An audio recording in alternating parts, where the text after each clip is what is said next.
Hello everyone, today I'm going to show you how to comment GIFs on Instagram.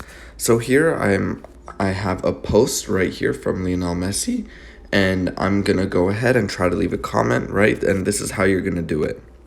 So this feature isn't rolled out to many people. You know how social medias do it. They just start rolling it out to some people as time goes on. The GIF emoji would be just right next to the post button. You would pick the GIF that you would like, and then you would go ahead and post it.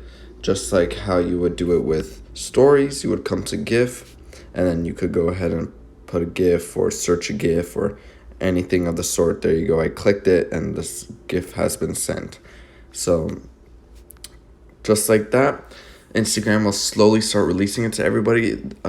If you need it soon and you want to check if you have it, go ahead and check it. And if you don't have it, make sure your Instagram is updated to the most latest update. But if you don't have it, you just have to wait until Instagram releases it to you.